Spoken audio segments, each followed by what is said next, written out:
Hi friends, welcome back to the YouTube education. Here the question number 7. Ram, रहीम और issue एक साझेदारी पेड़ी के साझेदार हैं। 1/4/2016 को उनकी पूंजी क्रम से उनकी पूंजी दी हुई है 60,000, 40,000, 50,000। वर्ष के अंत के लाभ का वितरण करने के बाद पता चला कि पूंजी पर 6% की दर से ब्याज गिनना रह गया है, तो उसके लिए भूल सुधार प्रविष्टि लिखिए। कोई बात नहीं, स्टार्ट करते क्या करना है, किस तरह से करना है। तो सबसे पहले 3 पार्टनर हैं, उन तीनों पार्टनरों का नाम हम लिखेंगे, राम, रहीम और ईशु। 7वां है क्वेश्चन नंबर 3 का हमारा, ये पेज नंबर 84 हो गया है।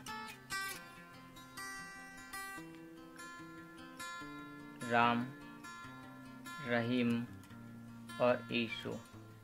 लाभ हानि का कोई अनुपात नहीं दिया है, तो लाभ हानि का अनुपात कितना होगा इनका, कुछ ना दिया हो तो 1, 1, 1, ये हमको ध्यान रखना है। 3 है तो टोटल कितना हो जाएगा, 3 हो जाएगा। पूंजी उनकी दी हुई है कितनी, पहले हमारी 60,000 राम की, रहीम की 40,000 है और ईशु की 50,000 है।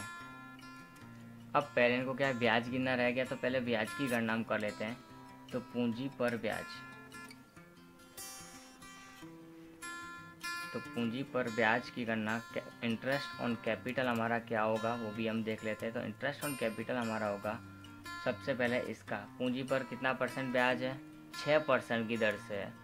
तो 60,000 का पहले किसका, राम की पूंजी पर ब्याज, राम की पूंजी पर ब्याज 60,000 का 6% करेंगे, कितना आएगा, 3600।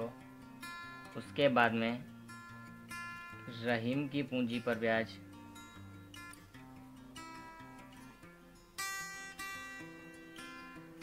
40,000 गुणा 6%, 4 छंग 24 होता है, तो 2400 हो जाएगा। और लास्ट में हमारे पास में कौन है, ईशु। तो ईशु की पूंजी पर ब्याज कितना होगा, 50,000 का 6%, तो 50,000 का 6% था 5 छंग 30, यानी कि 3,000 हमारे पास में इनके ब्याज आएंगे। तो तीनों के ब्याज हमको मिल गए। तो स्टार्ट करते हैं हमारे भूल सुधार की प्रविष्टि करना। तो राम, रहीम, ईशु और यहाँ पर हमारे कुल, तो कुल ब्याज कितना हुआ इन तीनों का मिलाकर हम पहले वो देख लेते हैं। 12,000, 3600 नहीं 9,000 लगभग, 2400 प्लस 3,000, 9,000 हमारा इसका कुल ब्याज होता है। तो पहले हम क्या करेंगे,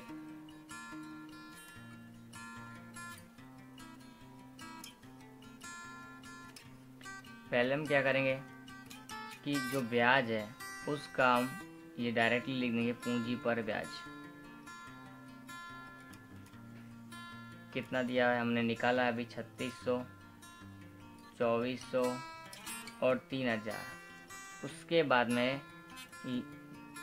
जो पूंजी का ब्याज है उस ब्याज का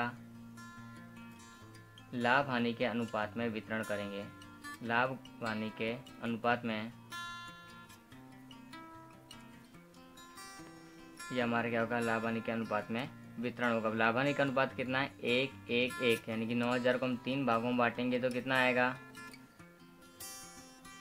3,000, 3,000, 3,000, 3 दिया 9 इसके लिए। अब करते हैं हम 600 माइनस का 600 और 3 में से 3 गए तो 0 और ये डैश हमको लिखना है यहाँ कुल है इसके लिए। अब माइनस में इसको हम क्या करते हैं, उधार। तो यहाँ क्या होगा, रहीम का पूंजी खाता उधार, भूल सुधार प्रविष्टि है हमारी, रहीम का पूंजी खाता उधार राम के पूंजी खाते का, तो 600 रुपये उधार में और 600 रुपये जमा में, और यहाँ तो 0 है तो उसकी कोई एंट्री है नहीं। तो इस तरह से हमारा ये 7वां क्वेश्चन है वो भी पूरा हो जाता है। अब हम चलेंगे नेक्स्ट क्वेश्चन की तरफ। यहाँ ध्यान रखना है कोई ऐसा प्रॉब्लम नहीं है। सबसे पहले पूंजी दी हुई थी तो पहले पूंजी का ब्याज निकाला हमने, तो तीनों की पूंजी का ब्याज डायरेक्टली हमको 6% था, तो इसका 6%, इसका 6% और इसका 6% निकाल दिया। फिर हमको क्या करना है, उसका कैलकुलेशन करनी है, गणना करनी है। तो गणना करने के लिए हमको एक कोष्टक जैसा बनाया, विवरण, तीनों पार्टनर का नाम, फिर टोटल ब्याज कितना होता है इनका हमने टोटल किया, तो कितना होता है 9,000। तो 9,000 को पहले हमने ऐसे कैसे लिख दिया पूंजी का ब्याज। उसके बाद में उसको हमने लाभ हानि के अनुपात में बांट दिया। लाभ हानि का अनुपात दिया होता तो ठीक, नहीं दिया है तो हम समान अनुपात मान लेंगे। तो उसमें उसको बांटने के बाद में माइनस करेंगे। तो माइनस करने के बाद जो भी हमारे पास बचेगा, अगर प्लस में आता है तो वो जमा होगा, माइनस में आता है तो वो उधार होगा। इस तरह से हमारी भूल सुधार की प्रविष्टि हो जाएगी। अब चलते हैं नेक्स्ट क्वेश्चन पर। 8वां क्वेश्चन में लता, गीता और प्रवीणा 3 पार्टनर हैं। लाभ हानि का वितरण करने के बाद पता चला कि आहरण पर ब्याज गिनना रह गया है। भूल सुधार की प्रविष्टि लिखिए। तो इसका किस तरह से करना है, आहरण पर ब्याज दिया हुआ है लेकिन वो गिनना रह गया है। तो पहले हम लिखेंगे लता, गीता और प्रवीणा।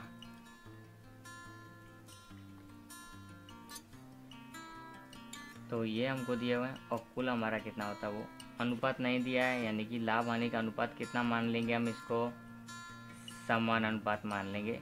अगर नहीं दिया है तो यही करना पड़ता है। उसके बाद आहरण का ब्याज दिया है, हाँ दिया है। तो आहरण का ब्याज हमारे पास दिया 2700, 1200 और 1500। तो टोटल कितना होता है 5400। 2700 प्लस 1200 प्लस 1500, कुल हो रहा हमारा 5400 ब्याज। अब इसको हमको किस तरह से भूल सुधार करना है, तो उसके लिए कुछ गणना करनी पड़ेगी। तो गणना किस तरह होगी वो गणना में यहाँ देखते हैं। सबसे पहले हम क्या लिखेंगे,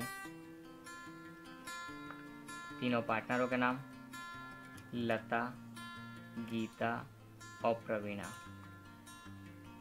और फिर हम लिख देंगे यहाँ पर कुल। फिर यहाँ लिखेंगे आहरण पर ब्याज।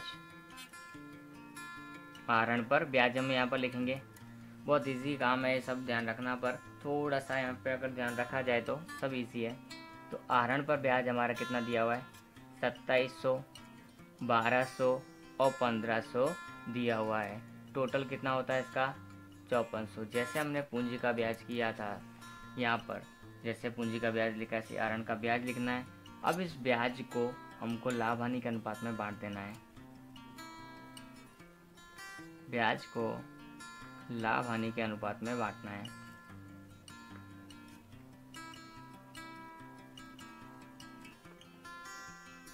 तो वितरण करेंगे तो कितना आएगा, 1:1:1। तो 5400 को हम बांटेंगे तो कितना आएगा,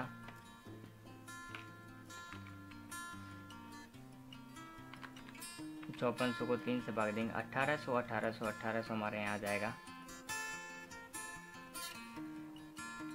अब माइनस करेंगे तो यहाँ पर आएगा हमारा 900, यहाँ पर हमारे पास आएगा माइनस का 600 और माइनस का 300 यहाँ डैश।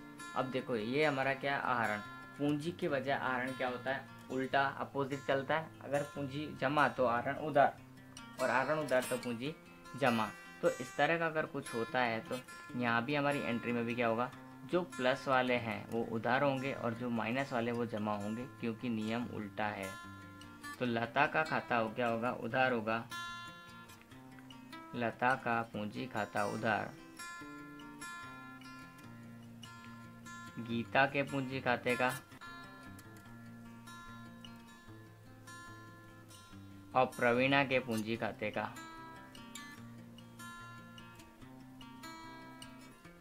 टोटल कितना है 900, और ये बांटेंगे तो कितना हो जाएगा 300 और 600। तो इस तरह से हमारा सवाल है पूरा होगा।